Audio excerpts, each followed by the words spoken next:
sekali menurut saya, Pak Syaiful Adrian. Jadi, without further ado, mungkin kita langsung mulai aja. Tapi sebelum mulai mungkin kita ada beberapa rule webinar. Mungkin boleh tulis nama di chat room seperti nama yang sudah diregister, dan mohon untuk mute selama webinar kecuali nanti pas Q&A. Dan kalau punya pertanyaan boleh langsung di-pull di chat room supaya nanti saya sampaikan. Boleh ditanyakan kapan saja di chat room biar nanti saya sampaikan pas waktunya Q&A. Ya, mungkin biodata singkat Pak Syaiful Adrian. Beliau adalah member CFA Society. Beliau menempuh pendidikan S1 di ITB, jurusan Industrial Engineering. Dan beliau juga sudah berpengalaman di capital market selama lebih dari 10 tahun, mulai dari 2008 di Ciptadana Sekuritas sebagai senior equity analyst, habis itu 1 tahun di Fitch Ratings sebagai associate director, dan setelah itu menjabat sebagai executive director di Sukor Sekuritas, dan dari tahun 2019 akhir sampai sekarang beliau menjabat sebagai presiden director di Credit Rating Indonesia. Oke. Mungkin kita langsung mulai aja, Pak Syaiful. Oke, thank you Pandu. Kita langsung mulai aja ya. Saya akan share screen karena Oke, saya stop share. Oke.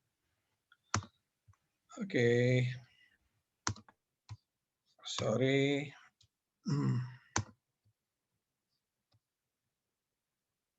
Sorry, saya cari ini dulu ya. Sebentar.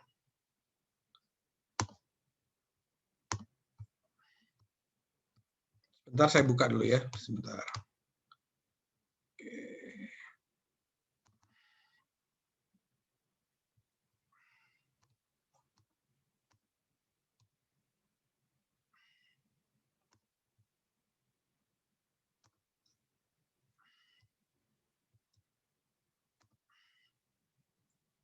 Sorry, take a while. Oke. Share. Oke. Jadi terima kasih buat Bapak Ibu ya yang sudah menyempatkan datang di webinar ini. Saya merasa terhormat diundang oleh CFA Society Indonesia. Mudah-mudahan I hope tonight's topic will be interesting for all, informative and it's useful for your decision making ya. Oke, kita langsung mulai.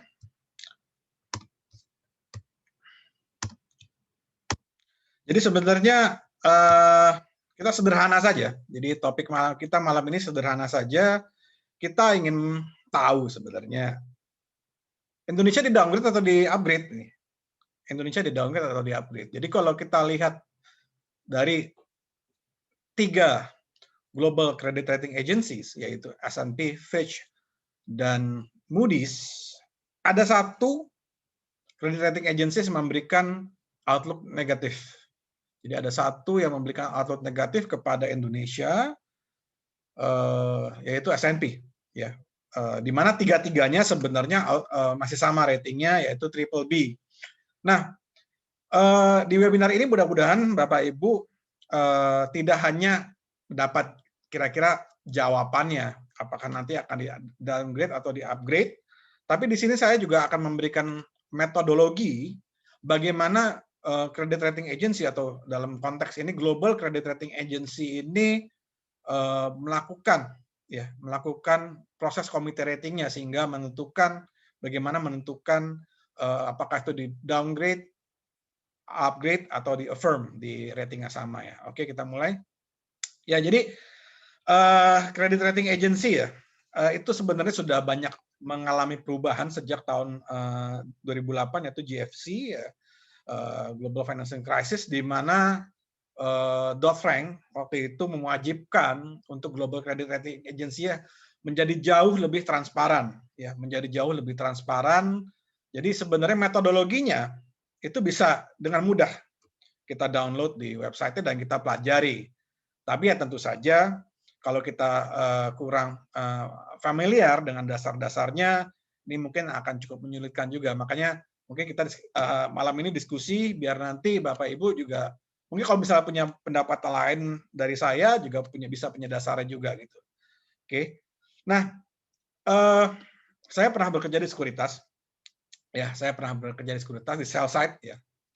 Nah, perbedaan ya, saya merasakan perbedaan karena sebelum di PT Kredit Rating Indonesia saya pernah bekerja juga di Fitch Ratings ya. Waktu itu saya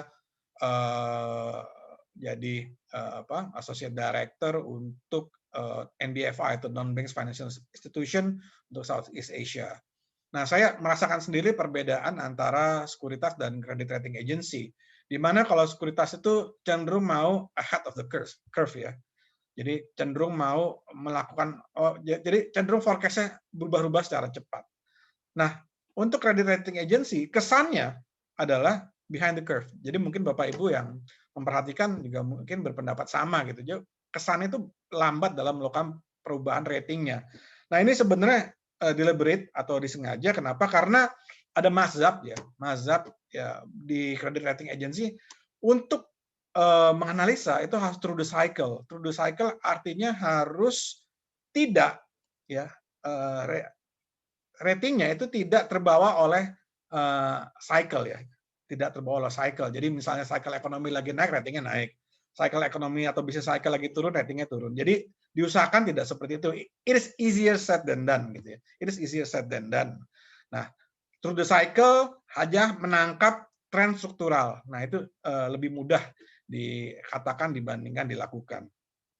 Nah, satu lagi, rating decision itu banyak mungkin kalau diskusi sama saya menganggap awalnya saya juga seperti itu. Jadi rating itu kebanyakan adalah main rasio ya. Jadi rasio baik untuk negara maupun companies. Jadi udah punya rasio yang ajak gitu ya. Tinggal nanti masukin aja. Jadi bisa diprogram juga. Nah, ternyata waktu saya masuk nggak seperti itu gitu ya. Jadi banyak hal-hal kualitatif yang harus melalui sistem voting. Jadi kalau di commodity rating itu bisa dua orang yang sama-sama very good punya pendapat yang jauh berbeda. Jadi kalau teman-teman misalnya lihat CNBC ya, kadang-kadang ada bull, ada bear diadu di satu screen. Nah, itu sering terjadi di commodity rating gitu ya. Dan nggak ada yang salah, nggak ada yang benar, karena rating itu juga menurut saya bukan hanya science, tapi juga art. Ya seperti juga equity analysis lah ya, dalam melakukan valuasi atau menulis report sekuritas. Oke, next. Sorry. Sebentar, saya nggak bisa. Oke. Nah, ini adalah framework dari sovereign rating. Jadi metodologi rating macam-macam. Ini adalah metodologi untuk merating negara atau sovereign ya. Nah, jadi ada untuk sovereign rating framework ada 4 matriks utama yang dilihat. Ada 4 matriks utama yang dilihat.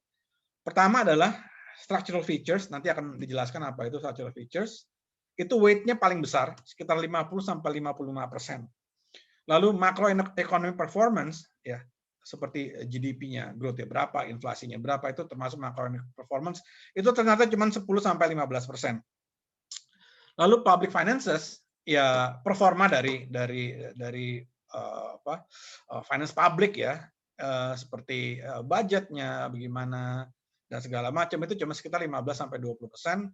External finances yang berhubungan dengan balance of payment ya pasti ya, karena count capital count itu cuma sekitar juga 15-20%. Jadi the bulk of the weight of the sovereign credit rating methodology ya, itu ada di structural features. Nah, kita lihat apa itu structural features ya.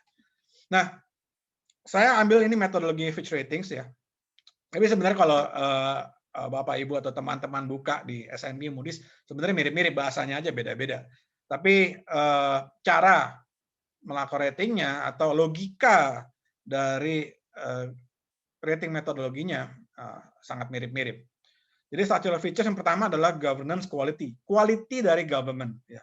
Seperti seberapa efektif government memerintah, lalu rule of law-nya bagaimana ya, lalu apakah government itu accountable atau tidak, lalu bagaimana business environment-nya. Mungkin kita bahas sedikit ya di governance quality ini. Ini cukup menarik.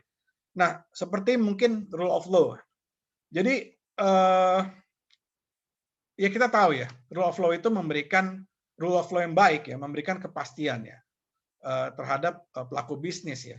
Nah ini tentu saja kalau sebaliknya ketika rule of law-nya ini tidak pasti ya atau tidak bisa dijadikan pegangan untuk para pelaku bisnis, ya ini tentu saja tidak baik dalam konteks rating metodologi. Jadi seperti itu.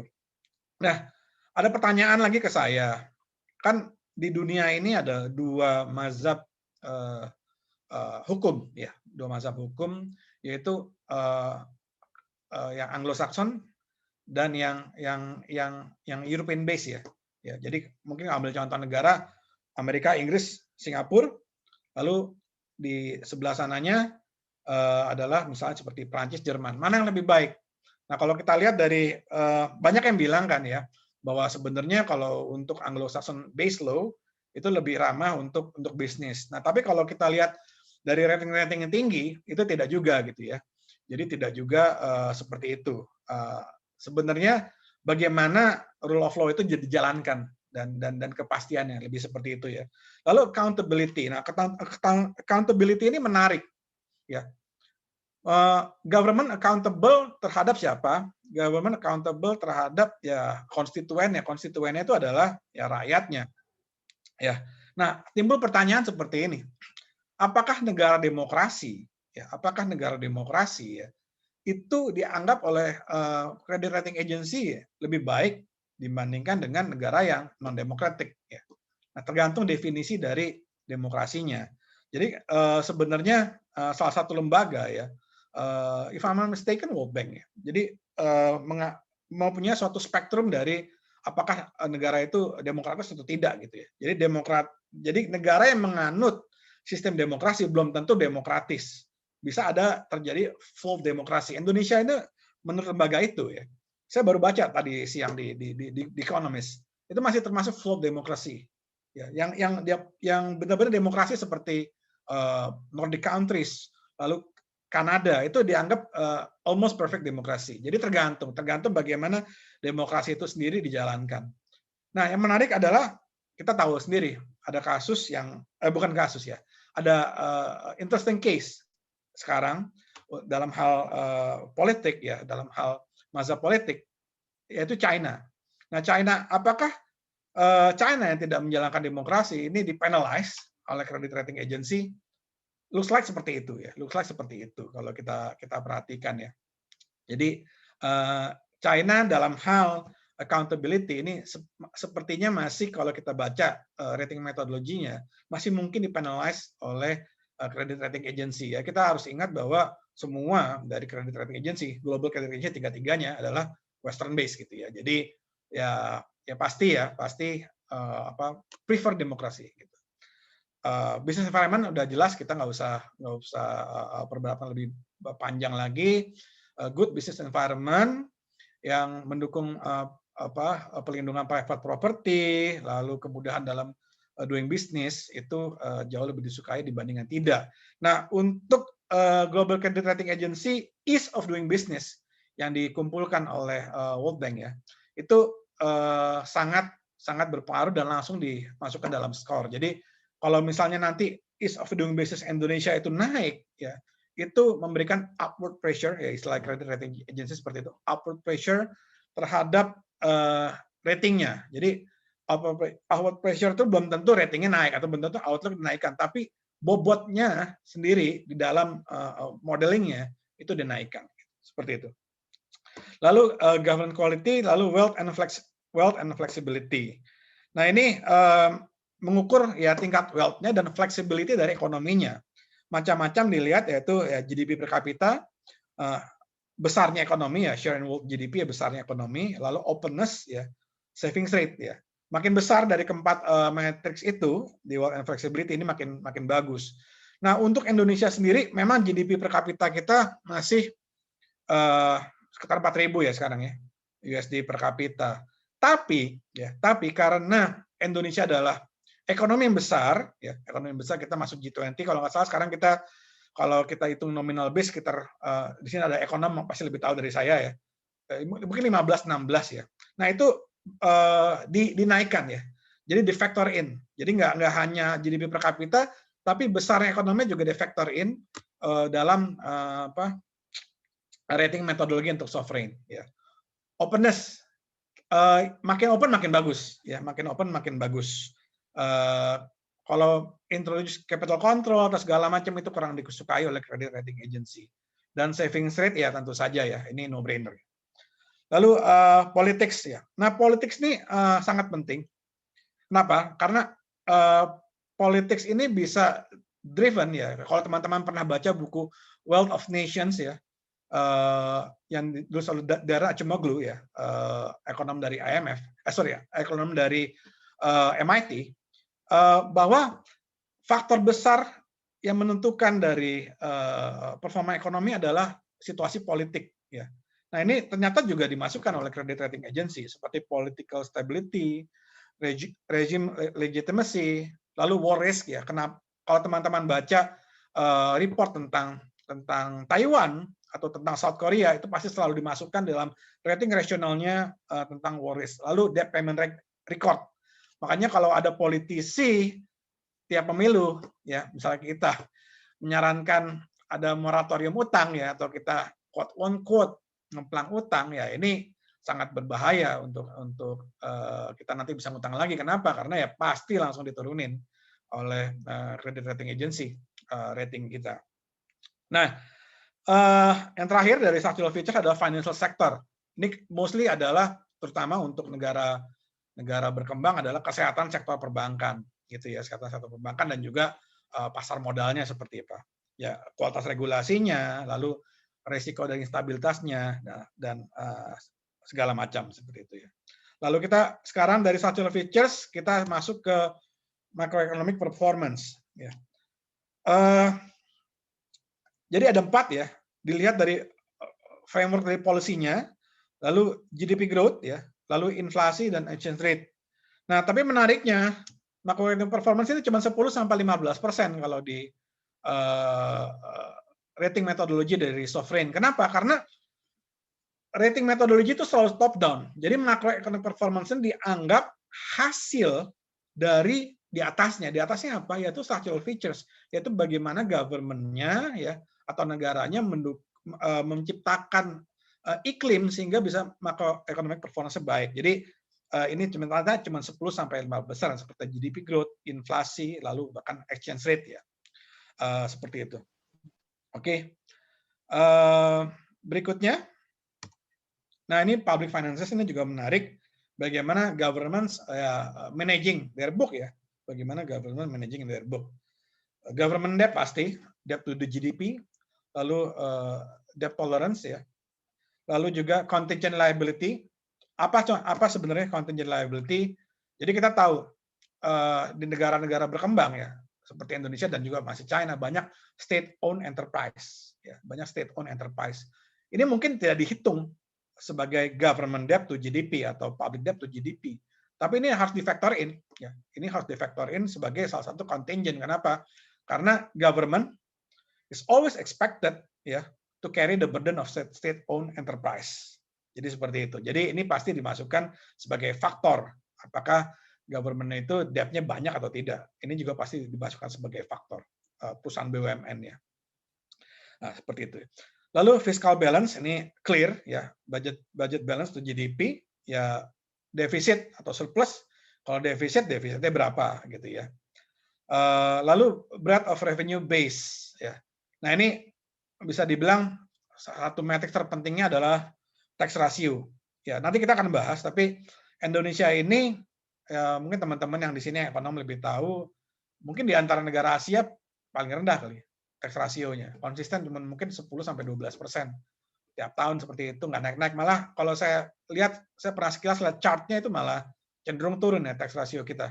Itu kenapa? Ya I don't know. Gitu ya, itu PR kita yang harus kita bereskan. Lalu debt dynamics ini apa? Ini sebenarnya hanya implementasi. Ya, masukin variabel ke dalam suatu forecast. Ya, jadi mereka punya modelingnya gitu ya. Mereka punya modelingnya. Jadi ada skenario analisisnya, ada stress test analisisnya, dan segala macam. Ini intinya adalah implementasi dari modeling. Lalu fiscal policy. Jadi fiscal policy yang baik ya harus konsisten, prudence, berhati-hati, dan juga harus transparan gitu ya. Ya, nanti kita akan bahas, tapi selama ini kita dianggap cukup baik gitu ya, dalam memanage fiskal kita. Ada yang bilang ya sekarang kan jebol ya, karena pandemi. Ya, kita harus ingat semua negara juga seperti itu, dan pandemi COVID-19 ini sekarang ya situasi yang bisa dibilang ya extraordinary.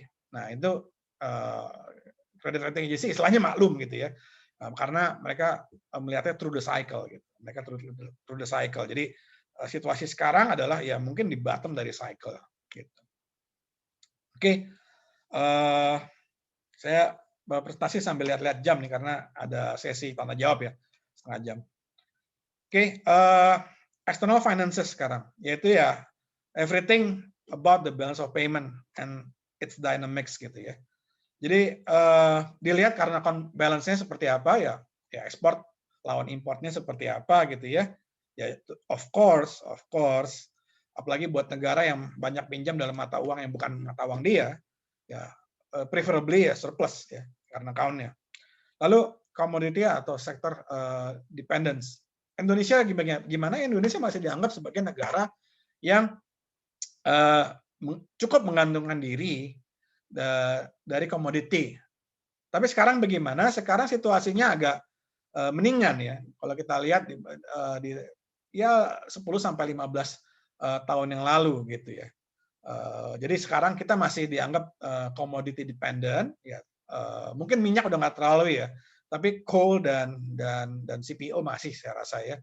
Kalau dan CPO masih ya, tapi situasinya jauh lebih meninggan lah dibanding beberapa tahun lalu. Lalu volatility dari capital flows ya. Yang volatile apa? Yang volatile ya pasti hard money. Ya makanya sekarang nanti kita bahas, tapi saya selipin dikit-dikit aja. Yaitu salah satu logika kenapa kita butuh FDI yang cukup banyak, yaitu salah satu logika juga mungkin kita kenapa ada sovereign wealth fund gitu. Oke. Lalu external balance sheet. Jadi ini sustainability dari external debt-nya. Ya sources dari external debt-nya bagaimana, ini cukup stabil enggak ya. Lalu ya tentu saja stability juga berhubungan dengan structure-nya dan juga dari maturity-nya ya. Kalau misalnya pendek-pendek ya terpaksa mungkin harus refinance dalam ketika situasi market kacau harus refinance gitu. Jadi yang panjang, jadi negara yang bisa keluarin utang dalam maturity panjang itu jauh lebih blue sky dari maturity pendek. Dan juga ya aset dikurang debt dari foreign itu gimana ya? Itu gimana posisi netnya?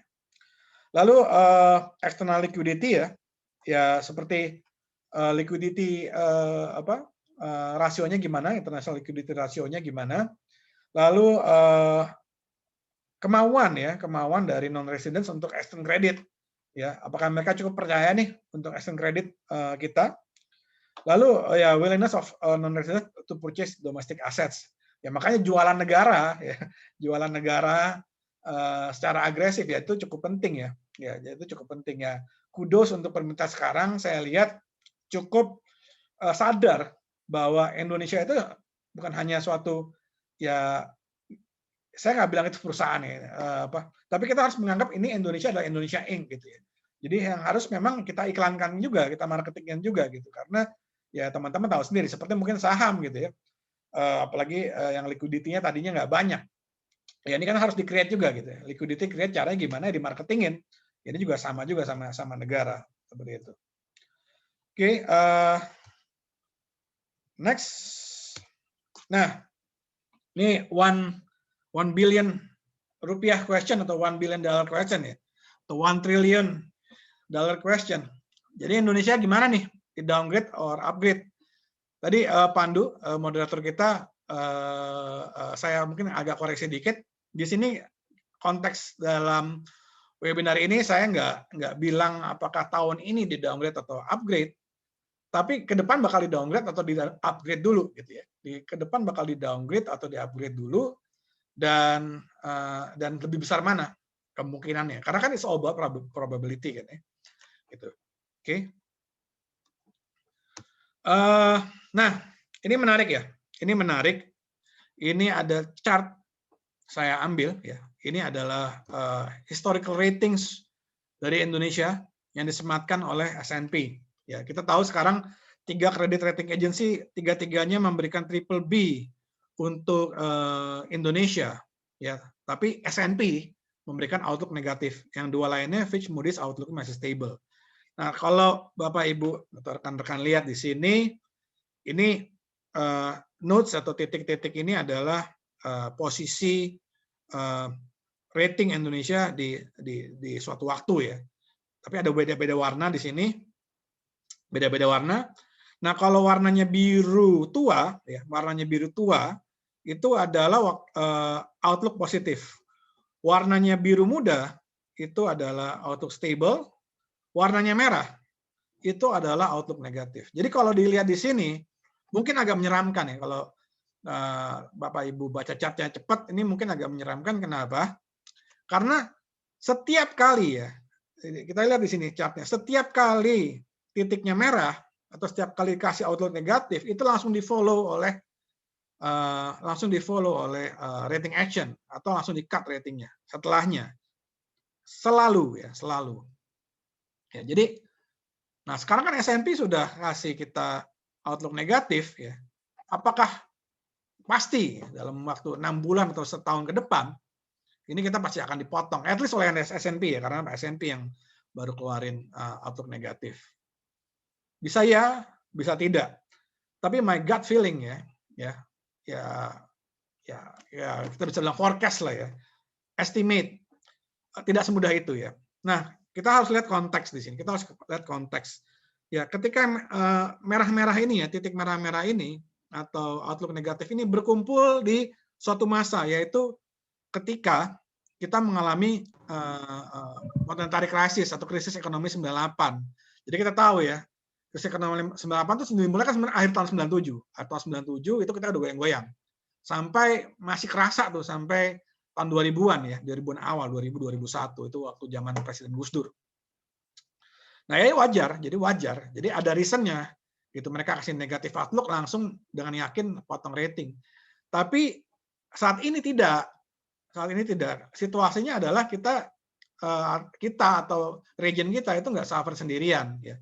Kita nggak suffer sendirian, semuanya suffer ya. Dan yang kasih outlook negatif ini cuma S&P. Nah, my take is seperti ini.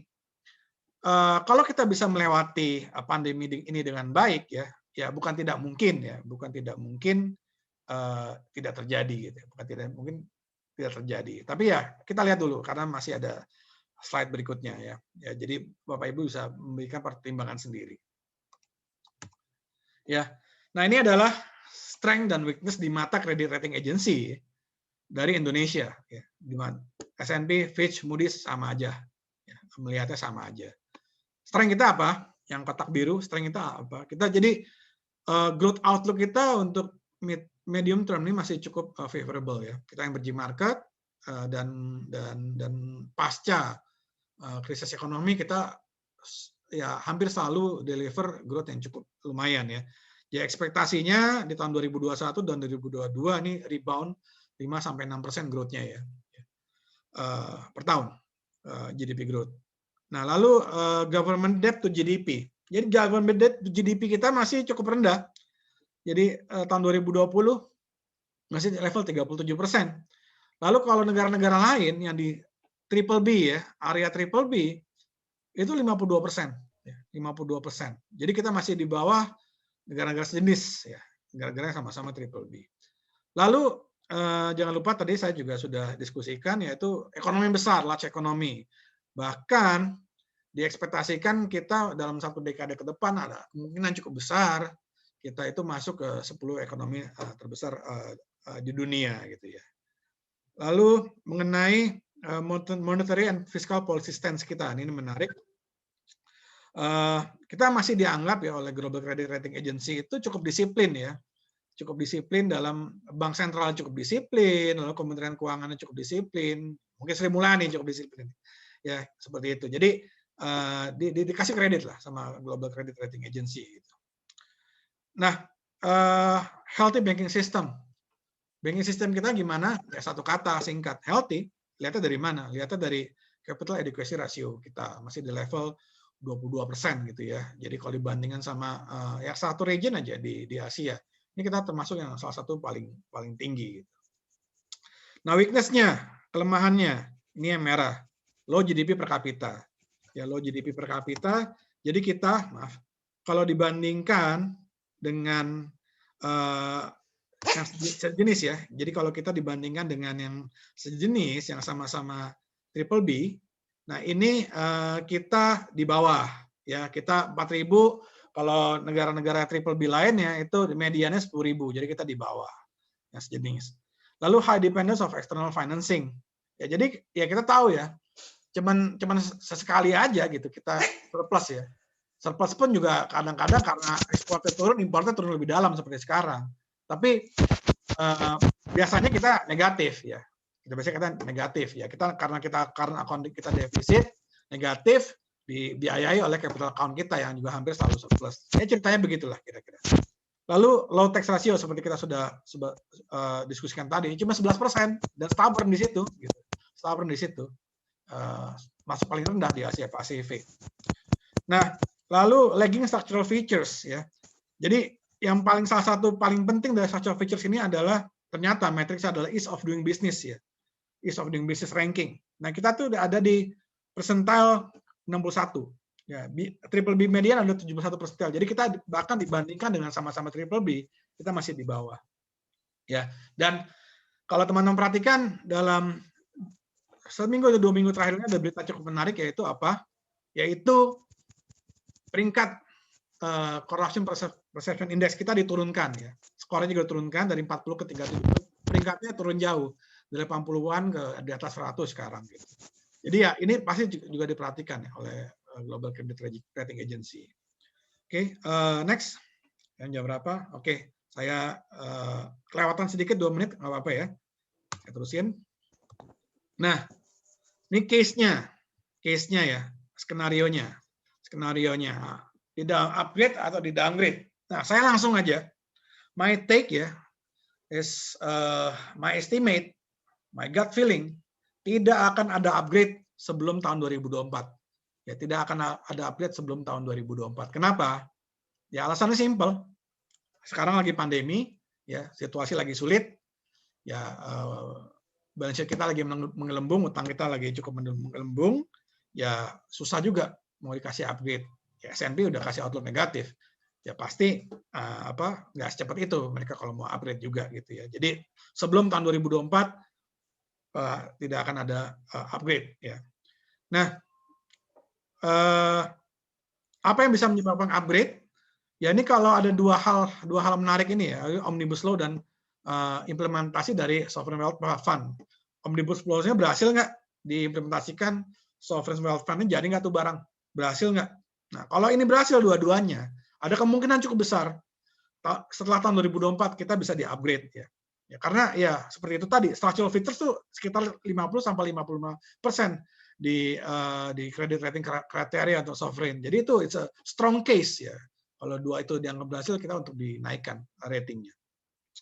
Lalu broader tax base ya, bisa naik nggak dari rasio taxnya ya, dari sekitar 11% sekarang. Lalu nah ini yang sangat penting, peaceful transfer of power gitu. Kita kadang suka take it for granted bahwa setiap pemilu aman-aman aja gitu ya. Setiap pemilu aman-aman aja. Tapi kalau kita bandingkan, kita lihat sejarah gitu, kita kan sejarah kita masih pendek ya. Kita baru merdeka tahun 45 ya. Dibandingkan dengan developed countries kita masih pendek sebenarnya sejarah demokrasinya. Bahkan kita baru benar-benar mencoba benar-benar berdemokrasi itu tahun 98 gitu. Jadi apakah akan selalu terjadi transfer of power, peaceful transfer of power? Menurut dalam kacamata credit rating agency belum tentu kita gitu. Makanya kita masih tetap dilihatin apakah 2024 ketika ada pergantian presiden rusuh nggak gitu. Itu rusuh nggak? Nah, kalau misalnya nggak aman-aman aja gitu, DPR nggak diserang seperti di Washington, ya mungkin ini jadi salah satu tambahan juga bahwa ya ternyata Indonesia ini udah mulai berdewasa nih dalam berdemokrasi. Nah, lalu skenario downgrade ya. Nah, dalam jangka pendek lebih mungkin di downgrade dibandingkan dengan di upgrade. Ya simple ya, S&P udah kasih negative outlook ya. Jadi kalau kita tidak bisa memanage pandemi COVID-19 ini dengan baik, kita nggak bisa keluar dengan baik, ya, lalu kita malah memanfaatkan beberapa structural things yang di-lax, ya, maksud saya diluskin sekarang karena dengan alasan bahwa kita mau mengatasi pandemi ini, ya. Seperti kita tahu sekarang Bank Indonesia bisa beli obligasi di primary. Nah, kalau ini jadi ketuman, ya, dikit-dikit ada apa Bank Indonesia selalu beli, dikit-dikit apa Bank Indonesia suka beli, ya. Depan-depannya maksud saya, ya. Ada indikasi seperti itu. Nah, ini bisa dikasih bisa menjadi suatu hal negatif di mata credit rating agency. Nah, ini berhubungan juga dengan reduce central bank independence. Nah, kita tahu ada trial ini, ya, udah masuk prolegnas kalau nggak salah tahun 2021 tentang RUU BI, ya. Mungkin teman-temannya yang ekonom lebih tahu detailnya seperti apa, tapi banyak yang menganggap ada kesan bahwa central bank ini ditakutkan bukan menjadi langsung tidak independen, tapi tidak seindependen sebelumnya, at least di mata credit rating agency. Seperti itu, ya. Nah, lalu, ya, kalau teman-teman atau Bapak Ibu baca di rating rasional dari hampir semua credit rating agency, ini akan melihat apakah Indonesia ini bisa mengembalikan atau setidaknya ke arah mengembalikan bukunya itu sebelum kondisi COVID, ya. Kita kan biasanya kan budget defisitnya sekitar 3% kan, ya, selalu di bawah 3%, tapi karena di undang-undang seperti itu. Tapi karena ada pandemi COVID, dinaikin, boleh di atas 3%, sekarang sekitar 6%. Nah, ini kita seberapa cepat nih, ya, kita bisa turunin lagi, karena itu one time event kan. Tapi kalau ternyata kita tahun 2021 tahun 2002 onwards itu masih konsisten di atas 3%, entah karena alasan apa, ini bisa juga jadi downward pressure untuk kita. Nah, jadi kalau saya boleh sarikan atau saya boleh kasih conclusion, ya, hampir tidak mungkin rating kita dinaikkan atau bahkan dikasih outlook positif sebelum tahun 2024. Ya. Dan kalau kita tidak bisa memanage ekonomi kita di tengah pandemi ini dengan baik, ya, jauh di bawah ekspektasi dari credit rating agency, ya, ada kemungkinan sebenarnya rating kita diturunkan. Ya, jadi seperti itu, ya. Jadi it's all about probability, it's all about scenarios. Tapi ya kemungkinannya, menurut pendapat saya seperti itu. Oke, mungkin sekian, ya. Sorry udah lewat hampir 10 menit dari waktu jatah saya. Silakan kalau ada pertanyaan, mungkin moderator bisa kasih tahu saya pertanyaan seperti apa. Dan kalau ada pertanyaan dalam bahasa Inggris, saya akan jawab juga dalam bahasa Inggris. Maaf kalau misalnya, I'm sorry if one of you cannot understand bahasa Indonesia, then I will answer your questions in English. Oke, silakan. Pak Syaiful, mungkin kita ada pengumuman dikit, Pak. Boleh dibalikin share screen-nya biar Oke, saya bisa share screen. saya kembaliin, ya. Oke. Bentar, saya stop share. Oke, silakan. Terima kasih banyak Pak Syaiful. There was a very comprehensive presentation about our country's credit rating outlook. Mungkin untuk recap beberapa poin, Bapak tadi menjelaskan tentang how credit rating works, setelah itu sovereign credit rating framework dan structural features, dan yang terakhir paling penting upgrade and downgrade scenarios. Oke, sebelum kita ke Q&A, saya ada pengumuman sedikit untuk Bapak Ibu. Untuk Bapak Ibu yang mau e-certificate untuk webinar ini, kita dari CFA Society Indonesia bisa membuatkan e-certificate secara gratis. Bentuknya seperti ini, bisa dilihat. Kalau tertarik, silahkan klik link Google Form di chat room yang nanti akan dibuatkan oleh Bu Dewi Murianti. Satu hal yang saya harus ingatkan, tolong make sure nama yang tertulis di sertifikat sesuai dengan nama Bapak Ibu, karena seringkali nama tidak sesuai. Oke. Mungkin itu pengumuman sedikit. Kita lanjut ke Q&A ya, Pak? Ya, boleh. Mungkin kita agak fleksibel aja kali ya, Pak? Nggak ada batas pertanyaan, tergantung situasi. Boleh, bebas aja. Oke, Pak Syaiful also welcomes question in English. So, ya silahkan yang mau bertanya. Kita buka Q&A-nya.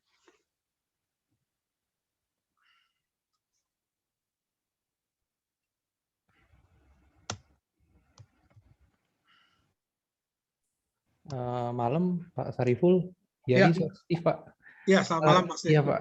Jadi compared with Indonesia peer, Pak ya. Misalnya country yang itu kalau dalam ratingnya kita itu better atau worse sih, Pak, performa ratingnya Indonesia. Mungkin Compare with siapa nih? Southeast Asia atau? mungkin Southeast Asia atau yang sama-sama developing country gitu sih, Pak. Mungkin with Uh, India. Ya, yang ratingnya triple B semua developing ya. Jadi bisa dibilang ya, hampir bisa dibilang bahwa definisi kita bisa ambil sebenarnya definisi developing countries itu kita lihat dari ini, dari ratingnya, gitu ya. Jadi triple B itu semuanya pasti developing countries. Tapi mungkin kalau menjawab di Southeast Asia, kita bisa dibilang sebenarnya masih agak middle low. Kenapa? Di South Asia kita ingat ada 3 setidaknya yang lebih tinggi dari kita. Singapura itu triple A, Thailand itu triple B+, Malaysia if I'm not mistaken di area single A ya, gitu. Jadi kita sebenarnya kalau di Southeast Asia sebenarnya masih middle low lah, seperti itu. Philippines dari 2 credit rating agency, global credit agency, rating agency itu memberikan triple B, tapi S&P justru memberikan Philippines triple B+. Walaupun Philippines itu GDP per kapita sedikit lebih rendah dari kita. Ya, jadi sebenarnya masih ada harapan kita untuk dinaikkan kredit rating dinaikkan kredit ratingnya, walaupun sebenarnya GDP per kapita kita masih segini-segini aja. Cuma ya seperti saya bilang tadi, hal-hal positif dari kitanya itu harus ditingkatkan gitu ya. Seperti itu. Oke, noted Pak. Thank you, Pak. Iya, thank you. Silakan kalau if you have any other question. Pak Saiful, nih Jerry. Iya, halo Pak Jerry. Ada 2 pertanyaan. Yang pertama tuh tadi mungkin agak skip. Basically sih kalau misalnya untuk saving rate itu pengertian istilahnya kenapa mereka bisa improve rating dari satu negara tuh channelnya gimana ya, dan maksudnya average dari saving rate untuk negara yang istilahnya ratingnya sama kita berapa, dan kalau yang di atas kita tuh berapa ya, itu yang pertama. Yang kedua, sebenarnya kalau volatility in exchange rate itu ada pengaruh nggak ya ke rating, dan mereka biasanya hit di poin yang mana ya? Oke. Pertama dari savings rate ya. Saya jujur aja, saya nggak hafal apa namanya, harus rating ini berapa untuk triple A, savings rate harus berapa, untuk ini berapa. Kenapa?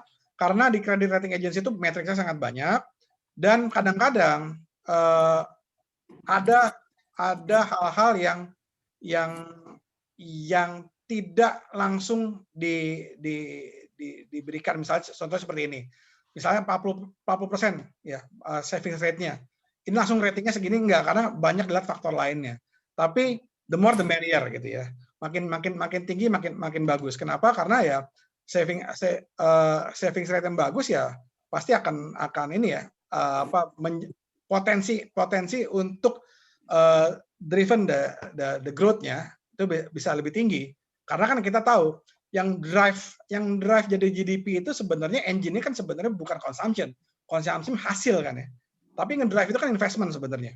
Yang memperbesar capacity dari suatu ekonomi adalah investment. Investment dari mana? Dari savings. Ya better savings dari rakyatnya sendiri dibandingkan harus dengan ambil utang dari luar. Ya. Nah, ini ada hubungan juga dengan pertanyaan Pak Jerry tadi mengenai volatility of exchange rate. Jadi sebenarnya volatility of exchange rate itu adalah simptom dari negara yang tidak bisa ya menumbuhkan ekonominya dari savings rate-nya dia sendiri.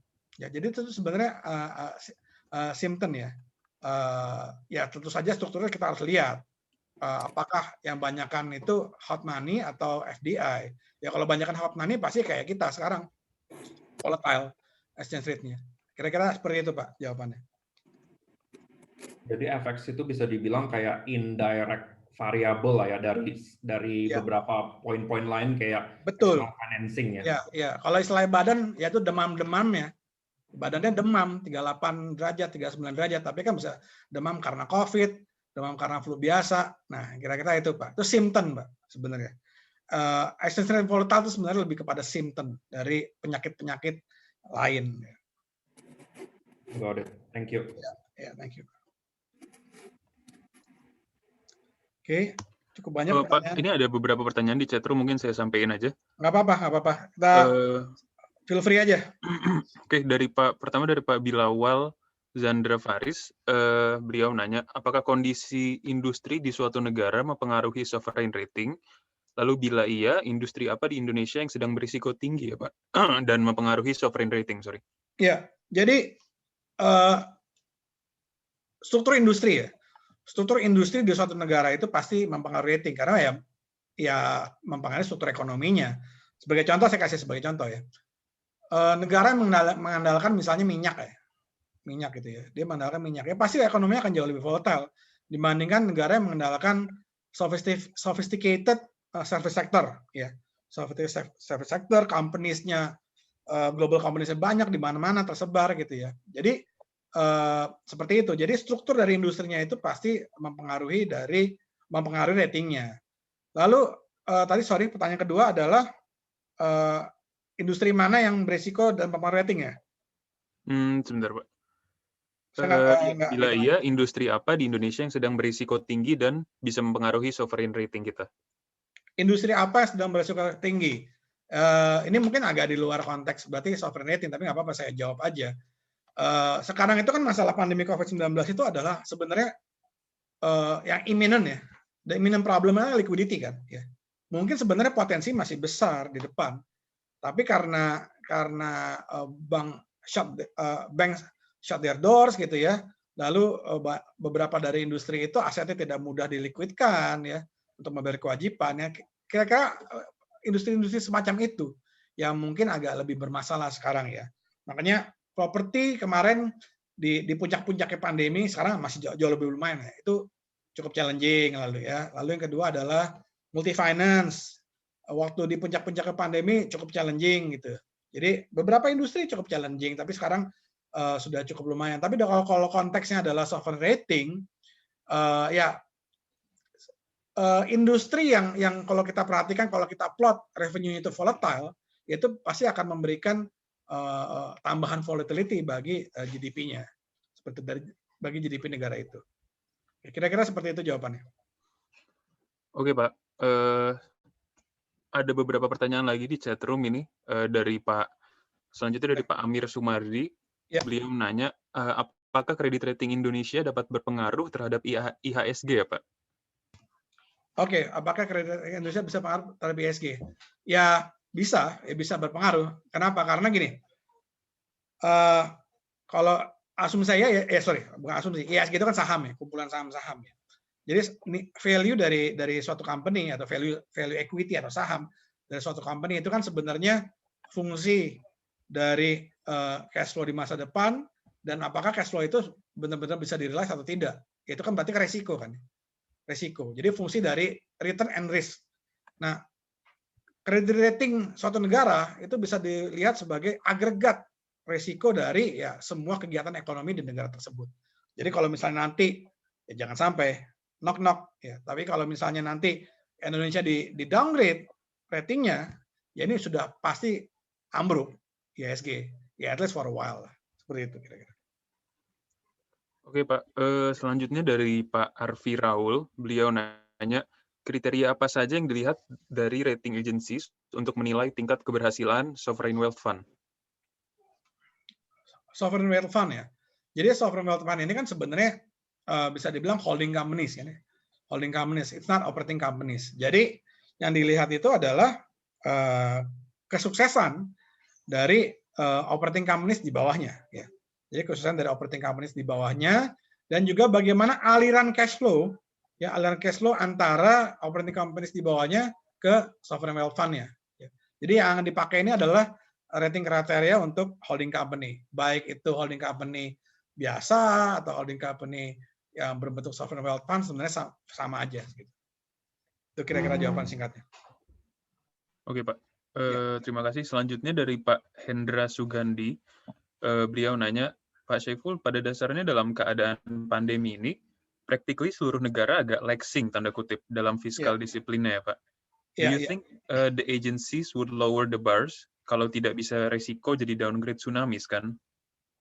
Oke, actually the credit agency has lowered the bar Ya, why? Because at the end of the day, ratings are rankings ya. Ratings are rankings. It's not an absolute absolute metrics ya. Yeah, if all of the countries are lowering their bar, I mean, if all of the countries is ballooning their book, and then logically, all of the countries are in the context of the credit rating criteria, negative, right? So the rank, so we should look at credit rating as rankings. Jadi ketika semuanya sama-sama turun, bahkan triple A pun mengalami masalah yang sama, ya harusnya tidak jadi perubahan banyak dari rating gitu ya di dunia. Tapi ketika misalnya ada satu region aja, or only one country has their own problem, and then we can see the probable scenario of the rating downgrades more. Oke, Pak. Selanjutnya dari Pak Stephen X, apakah developing countries bisa dapatkan rating alfabet E ya, Pak? Developing country bisa dapatkan rating E ya, single E maksudnya ya. Yeah. Malaysia itu developing countries atau bukan gitu? Ya, kalau kita masih anggap developing countries, Malaysia developing countries, ya Malaysia itu. Ya, satu contoh aja ya, berarti ya sebenarnya developing nggak developing itu kan sebenarnya spektrum gitu ya, spektrum gitu. Oke, selanjutnya dari Pak Gary, dia bilang thank you for the insight Pak, tapi mungkin pertanyaan dia agak sedikit deviate dari topiknya, tapi masih relevan. Currently Indonesia at triple B ya Pak, tapi our spread over inflation itu still higher compared to other triple B countries. Mungkin Bapak ada insight? Real spread maksudnya ya? Iya, mungkin spread over inflation. Ya, jadi jujur saya nggak tahu itu. Saya nggak tahu bahwa kita kalau dibandingkan dengan sekarang ya. I assume not always kali ya. I assume not always gitu. Tapi sekarang ya itu sebenarnya tanda yang kurang baik gitu. Itu sebenarnya tanda yang kurang baik. Ya kita sekarang kenyataannya kita sudah dikasih negative outlook sama S&P ya. Mungkin yang dilihat oleh Pak Gary adalah dibandingkan negara-negara lain yang outlook-nya masih stable. Jadi ada probability that we will be downgraded. So the market see that we have a probability that we can be downgraded to triple B minus. Ya, gitu. Oke Pak. Selanjutnya dari Pak Faisal Ahmad Farosi. Selamat malam Pak Syaiful. Menarik tadi sempat dibahas terkait bank sentral yang turut membantu beban fiskal pemerintah. Apakah bisa dielaborasi Pak, mengapa hal tersebut lebih berpengaruh secara negatif instead of positif terhadap kredit rating ya Pak? Ya, jadi bank sentral itu kan cetak duit. Ya. Bank sentral itu printing money ya, printing money bisa macam-macam. Bisa benar-benar di print, pakai printer, dicolokin printernya. Ya bisa pakai open market operation ya. Ya, bisa juga dia turunin reserve requirement. Sebenarnya intinya namanya cetak duit itu kan cetak duit itu kan emang menambah liquidity gitu ya. Ya menambah liquidity itu ya cetak duit sama aja lah sebenarnya. Nah, ketika bank sentral ini bisa langsung mencetak uang out of nothing ya dengan membeli obligasi pemerintah di primary, ya berarti kebayang injeksi liquidity seperti apa. Jadi kebayang uang itu supply-nya langsung diinjek seberapa banyak gitu ya ke dalam ekonomi. Ya situasi sekarang sih mungkin nggak apa-apa. Tapi kalau terus-menerus dilakukan, ya bisa terjadi inflasi yang tidak terkendali. Ya to be fair to Indonesia, almost all of countries ya itu doing that thing gitu. Ya, doing that thing. Jadi kita belum merasa. Ya dikhawatirkan adalah kita tuman, ya. Kita kasihkan. Jadi dikit-dikit ada masalah, dikit-dikit government ini butuh duit, ya cetak duit bank sentralnya, ya bisa inflasi yang luar biasa. Jadi efek jeleknya itu. Oke Pak, selanjutnya dari Pak Stephen X. Ini dari negara kita, apa yang kurang ya Pak untuk bisa dapetin rating upper medium grade single A? Ya seperti tadi ya, seperti presentasi tadi ada beberapa hal. Dari structural feature saja, contohnya ease of doing business, kita masih lagging dibandingkan sama-sama triple B kita masih lagging gitu ya.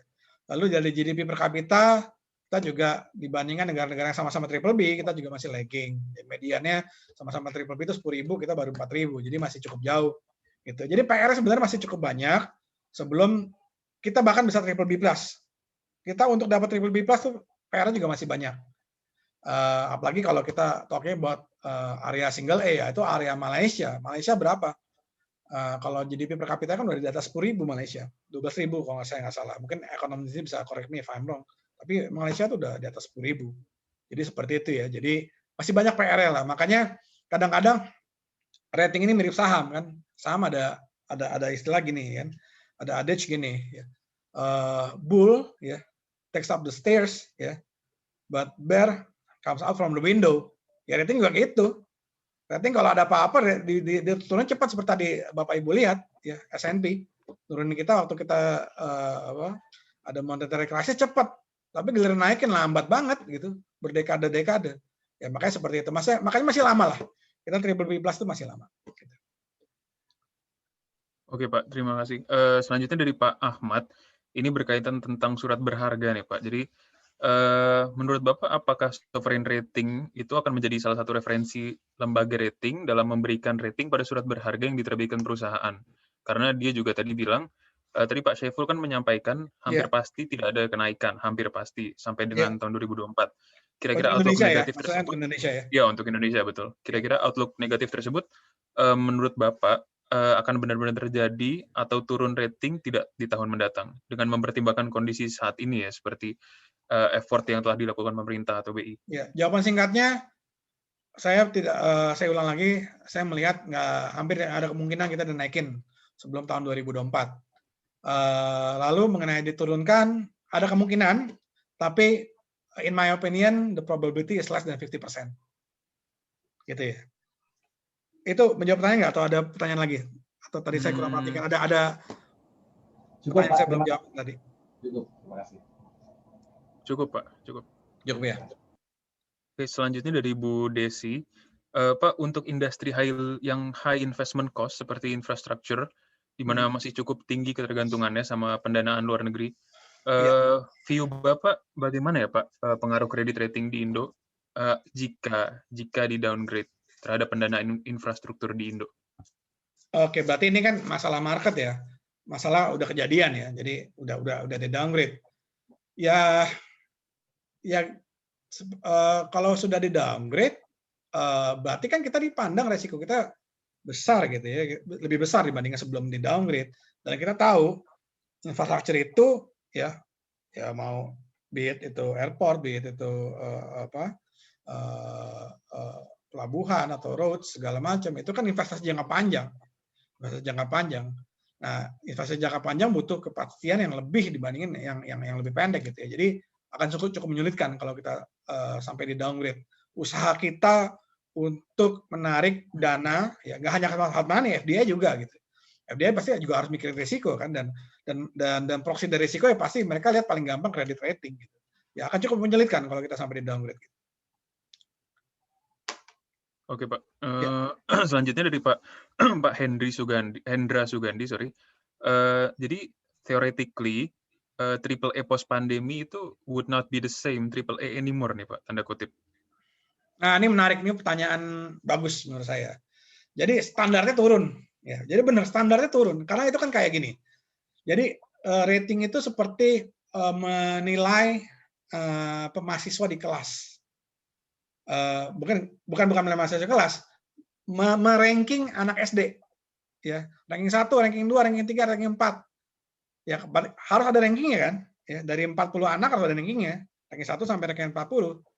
Ketika ujian, yang biasanya si ranking 1 ini dapat nilai 90, tiba-tiba dia dapat nilai 50. Tapi teman-temannya juga begitu. Teman-teman semuanya nilainya lebih rendah dari dia gitu. Jadi bisa dibilang bahasa sederhananya adalah memburuk berjamaah. Ya, jadi memburuk berjamaah. Ya, yang atas tetap dapat triple A, tapi triple A-nya di start the same triple A as the previous triple A. Itu pertanyaan bagus. Oke, Pak. Kita masih ada beberapa pertanyaan lagi nih, Pak. Ya, banyak pertanyaan ini, luar biasa. Iya. Selanjutnya dari Pak Bilawal Zandra Faris, beliau nanya, lanjutkan dari pertanyaan sebelumnya, Fitch Rating dan Moody's, di antara S&P, Fitch Rating dan Moody's, bisa diurutkan nggak Pak, mana yang paling konservatif? Dan Oke, apabila satu menurunkan rating, apa semuanya ngikut nih Pak? ya gini ya, saya tidak bisa bilang hal itu karena kadang-kadang konservatif tidak konservatif itu menjadi suatu badge of honor dari suatu credit rating agency ya. Kalau saya bilang pendapat saya mana yang lebih konservatif, ya nggak enak nih sama kompetitor saya gitu ya. Itu jawaban pragmatis saya. Tapi ya mungkin bisa menilai sendiri, lihatnya begini aja. Dari kecepatan mereka mendowngrade sama kecepatan mereka mengupgrade, nanti mungkin bisa dilihat sendiri. Upgrade downgrade bukan hanya rating, tapi juga outlook. Seperti itu. Oke Pak. Selanjutnya dari Pak Renardi. Apabila suplai uang yang diinjeksi saat ini itu jumlahnya sama ya Pak dengan jumlah uang yang dicetak negara lain, apakah bisa dibilang kita masih aman nih Pak keadaannya, mengingat neraca perdagangan kita sempat positif? Maksudnya injeksi uang hampir nggak mungkin sama karena besaran ekonominya beda ya. Ya, jadi Amerika injeksi 2 triliun dolar, yaitu efeknya beda sama Indonesia injeksi 2 triliun dolar. Indonesia nginjeksi 2 triliun dolar sudah bubar rupiah. Tapi kalau Amerika masih anteng-anteng aja. Jadi pertanyaannya ada, sorry saya tadi masa nggak pertanyaannya. Ini pertanyaannya jadi gimana pertanyaannya? Kalau suplai uang yang diinjeksi saat ini jumlahnya sama nih Pak dengan jumlah uang yang dicetak oleh negara lain. Ya. Apa kita bisa dibilang Indo tuh masih keadaan aman? Mengingat neraca kita kan sempat positif kemarin. Jadi saya reframe aja ya begini ya jawabannya. Jadi kita harus melihat paritas dengan negara lain benar. Jadi Amerika seberapa agresif nih? Seberapa agresif? Relatif bukan maunya ya, tapi relatif terhadap besaran ekonominya. Jadi kalau misalnya mereka, let's say ini hitungan sederhana aja, 10% dari GDP-nya mereka cetak uang gitu ya, ya kita ya 10% dari GDP juga lah gitu. Jangan sampai kita ngelewatin. Kira-kira seperti itu. Jadi kita jaga paritasnya. Kita jaga paritasnya dengan negara lain. Kira-kira seperti itu. Oke, ini untuk sekarang pertanyaan terakhir, cuman nanti mungkin ada beberapa lagi. Dari Pak Bilawal Zandra Faris, beliau melanjutkan pertanyaan sebelumnya. Beliau nanya, apakah kredit rating agensi negara lain nih Pak, contoh Japan Credit Rating Agency gitu. Apakah mereka punya pengaruh yang besar ya dalam mempengaruhi rating agensi yang lain dan juga money flow? Ya, saya jawabnya gini ya, kalau untuk Global Credit Rating Agency ya, ini bukan di lokal ya, kalau di Indonesia beda. Jadi ada National Credit Rating Agency, ada Global Credit Rating Agency. Kita kan bicara global ya. Di global itu 90% dari market itu dipegang sama S&P, Fitch, dan Moody's. Nah, itu mungkin bisa menjawab pertanyaan. 90%. Yang sisanya puluhan atau ratusan itu cuma 10%. Oke Pak, untuk sekarang kita belum ada pertanyaan lagi, cuman saya mau menyampaikan sedikit, nanti kita dari CFA Society Indonesia mengadakan acara lagi tanggal 17 Februari, hari Rabu, jam 7 sampai 8.30, pembicaranya adalah Ibu Ronawati Wongso. Beliau adalah CEO dari Rantai Breakthrough Consulting. Untuk Bapak Ibu yang tertarik, mungkin bisa diklik link yang ada di chatroom. Oke, silakan yang mau. Oh, ini ada lagi nih Pak, dari Bu Desi Aryati. Selain yang tadi disebutkan nih Pak, menurut Bapak peranan BI dalam memberikan insentif untuk menarik investor asing, itu apa ya Pak? Supaya mereka invest di Indo. Ya, BI kan urusannya hanya monetary policy ya. Ya, dalam konteks pertanyaan ini adalah jaga rupiahnya. Ya, jaga rupiahnya biar nggak kemana, biar volatility-nya rendah. Ya, itu kan salah satu tugas dari BI setahu saya. Selain menjaga tingkat inflasi dan juga bantu-bantulah pertumbuhan ekonomi. Jadi bisa dijaga nih volatilitas dari rupiahnya, at least dalam jangka pendek dan menengah ya. Nah itu paling yang bisa dilakukan oleh BI. Tapi sebenarnya dalam menarik investor asing itu lebih tugas pemerintah sebenarnya. Government ya, the fiscal policy owner gitu. Oke, semoga menjawab ya Bu Desi. Ya. Mungkin ada yang mau bertanya lagi, silahkan bisa langsung.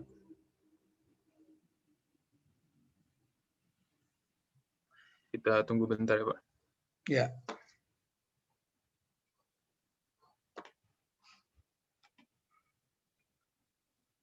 sambil mengingatkan, acara CFA Society Indonesia selanjutnya tanggal 17 Februari.